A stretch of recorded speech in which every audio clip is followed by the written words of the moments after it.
Fielding rifles of multiple lengths equipped with comfortable optics, this conventional Blue 4 faction in squad deploys a variety of high-speed wheeled armor and recon vehicles, but is impeded by thinner defenses and vulnerable weak points. For this video, I will provide an overview of the Canadian Armed Forces, then weigh the faction's pros and cons to determine their overall practical strengths and weaknesses. Citing squad developers directly, the Canadian Army are the conventional ground forces of the Canadian Armed Forces. Its roots lie in the Militia Act of 1855, when the Permanent Active Militia was formed in the British colony of Canada. Today, it is considered a modern military force with a large reserve.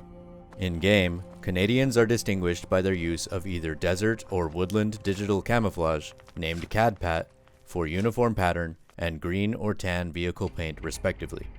Additionally, several of their vehicle assets feature camouflage netting, many infantry don helmet scrims to increase concealment in foliage, and the sniper role is outfitted with a boonie cover.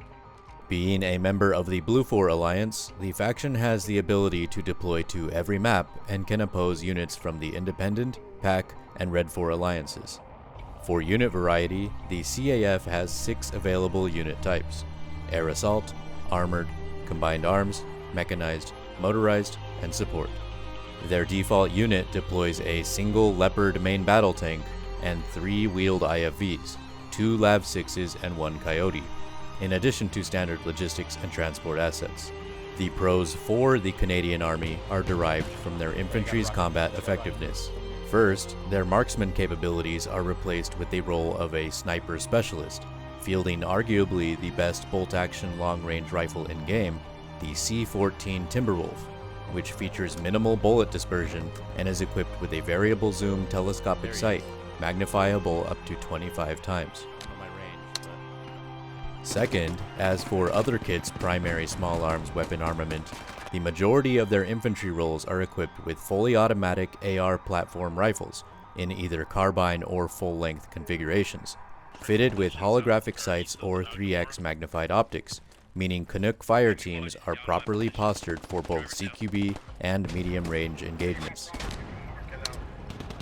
Third, their auto riflemen are blessed with impressive 200-round drum magazines for their Mini-Me platform C9A2 light machine gun, a direct combat and fire support role ammo box capacity rivaled only by one other faction. Next, heavy anti-tank personnel are issued multiple types of rockets for their Carl Gustav M2 launcher, 1 tandem and 1 heat, in addition to 2 high-explosive fragmentation rounds. Lastly, select CAF units are able to emplace automatic grenade-launching machine guns to deal with infantry threats and lightly armored vehicles. In addition to these pros, the team does have advantages in terms of vehicle effectiveness. First, their units primarily deploy motorized assets and generally use multiple types of wheeled armor to enable protection of troops whilst rapidly mobilizing to and from battle, bolstered by exclusive access to the LAV-6 IFV, LAV-3 APC, Coyote recon vehicle, and AGL-armed TAP-V patrol car.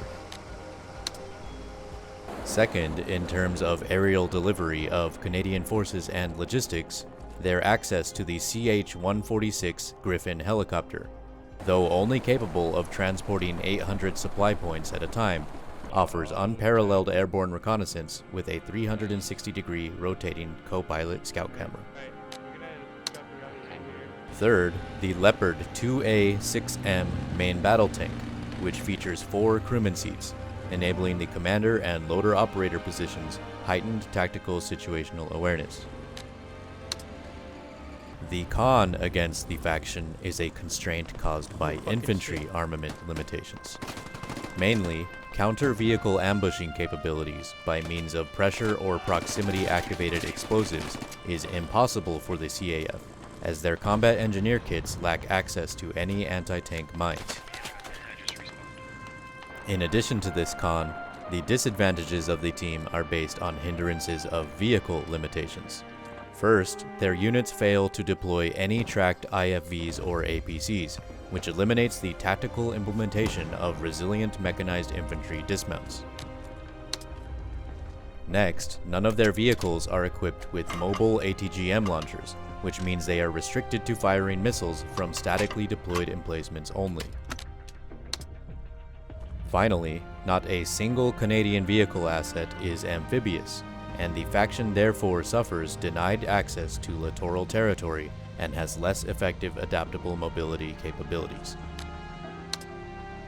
Keeping these characteristics in mind, implementing effective strategy specific to the Canucks results in maximization of their unit's strength. For their ideal operating area, the Canadian Army is most concealed when surrounded by biome-unique foliage due to region-specific uniform pattern and vehicle paint, reinforced by combined use of camouflage netting and scrims.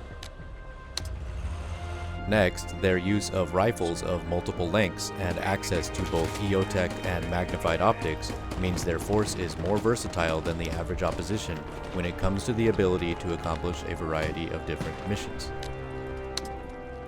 Lastly, the faction finds strength in exercising motorized strategies by maximizing mobility and speed capabilities of available wheeled vehicles and armored IFVs working together in wolfpack formation.